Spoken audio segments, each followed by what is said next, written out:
What's good, Vikings Nation? It's your boy, your name, coming at you with the hottest Minnesota Vikings news for the 2025 season. We're just days away from kicking off against the Chicago Bears, and the buzz around our team is electric. But let's be real, there's some drama too. With injuries piling up and a key suspension, the Vikings are in a tough spot. Can we overcome the chaos and start strong? Stick with me as we dive into the latest updates that have every fan on the edge of their seat. First up, let's talk about our tight end, TJ Hockenson, who's ready to make waves in 2025. After a brutal knee injury sidelined him for the first 7 games last season, he's back and feeling stronger than ever. Hockenson told the Minnesota Star-Tribune he was a step slower early last year but found his groove by season's end, hauling in 41 catches for 455 yards in just 10 games. That lone touchdown in the wild card loss to the Rams? Just a teaser of what's to come. Are you hyped to see Hockenson dominate again? Let me know in the comments. Here's the kicker. Hockenson's chemistry with our new starting QB, J.J. McCarthy, could be a game-changer. He's been working overtime to build trust with the rookie, saying he's always letting J.J. know he'll be in the right spot, even when plays break down. With McCarthy's playmaking style, think Matthew Stafford's improv mixed with Kirk Cousins' precision, Hockenson's route-running skills could light up defenses. Imagine those clutch third-down catches. What's your bold prediction for Hockenson's stats this season? Now, let's address the elephant in the room. Our wide receiver core is in rough shape heading into Week 1. Justin Jefferson, our superstar, is battling a very mild hamstring strain but is expected to suit up, per Kevin O'Connell. Thank the Norse gods for that. But here's the bad news. Jordan Addison is suspended for the first 3 games due to a violation of the NFL's substances of abuse policy. How do you feel about Addison's suspension? Is it a wake-up call or a setback for the team? Let's hear your take. On top of that, we've got more receiver woes. Jalen Nailor, who was poised to step up as WR2 in Addison's absence, is nursing a hand injury from training camp. ESPN's Jeremy Fowler reports he's trending toward playing Week 1, but it's not a lock. And Rondale Moore? Out for the entire season with a knee injury. It's a gut punch, Vikings fans. How do you think this affects our game plan? Should we lean more on the run game or trust our depth? Drop your thoughts below. But hold up. Here's where it gets juicy. The Vikings just pulled off a blockbuster move, bringing back fan-favorite Adam Thielen from the Carolina Panthers. According to Vikings.com, we traded a 2026 fifth-rounder and a 2027 fourth-rounder to get Thielen and some conditional picks back.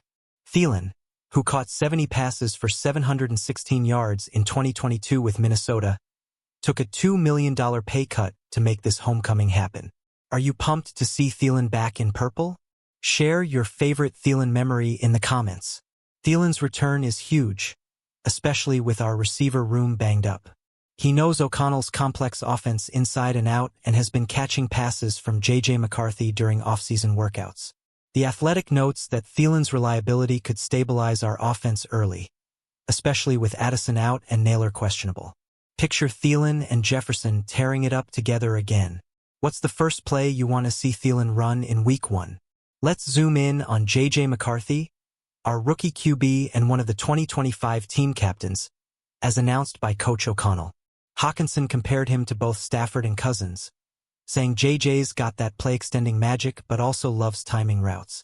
Per NFL.com, McCarthy's ability to improvise could add a new spark to our offense, but it'll take time to gel with his receivers, with Jefferson and Thielen as his top targets.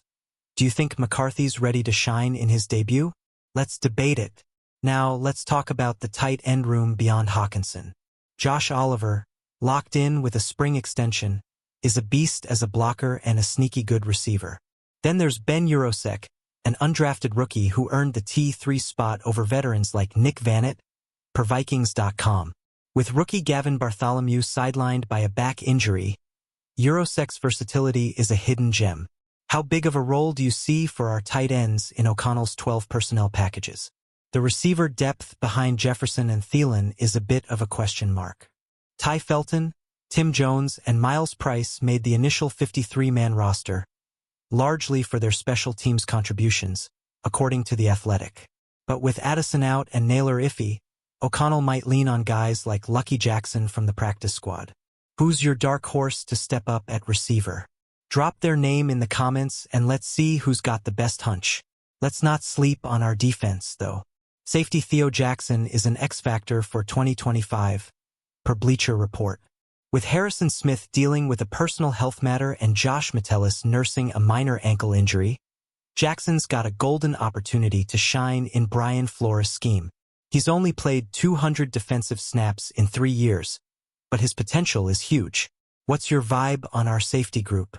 Are we set to dominate the Bears' passing game? Speaking of the defense, Jonathan Greenid, another 2025 team captain, was a sack machine in training camp, per The Athletic.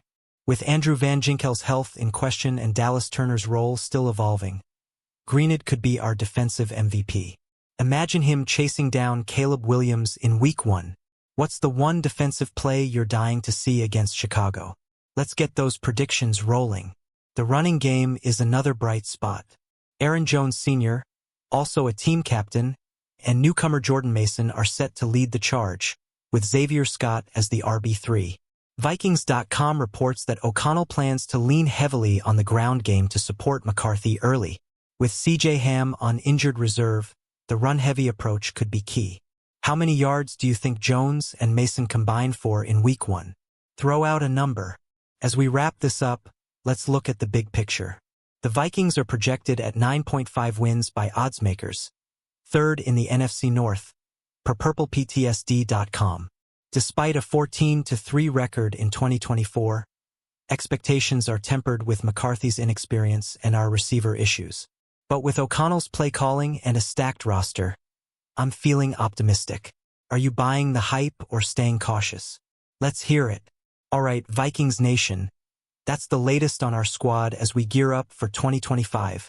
Skol Vikings. If you're as hyped as I am, smash that like button, drop your hottest takes in the comments, and subscribe for more Vikings news. Share this with your fellow fans, and let's get ready to roar in Week 1. Who's your MVP for the Bears game? Let's go, Vikings!